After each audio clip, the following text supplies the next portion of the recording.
Naibaw ba mo kung unsay hinungdan sa away tali sa Muslim ug sa Kristiyano? Adtong unang panahon, may usa ka Muslim nga nagbaligyag sundang. O sa pikas, Kristiyano nga namaligyag habol. Kusog ang negosyo kaniadto sa merkado. Og silang duha higala. Ako mismo kita sa ilang pagkaamigo. Apan ang nakabate, ang ilang panaghigala ay giguba tungod lamang sa ilang baligyang sundang og habol. Ang Muslim musagit sundang, sundang. Og ang Kristiyano moingon habol, habol. Og didto na namugna ang ilang away. Kay nagtuo man ang Muslim nga ang gihisgotang habol sa Kristiyano mao ang iyang gibaligyang sundang.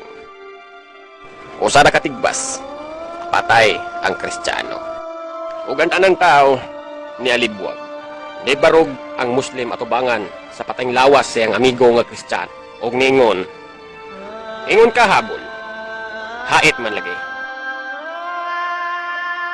Og tungod adto, nagsugod ang patay tali sa Muslim ug Kristiyano.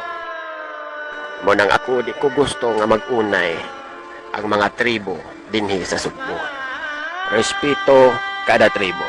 O karaway-away atong putlon ang mga garbo sa usag-usa.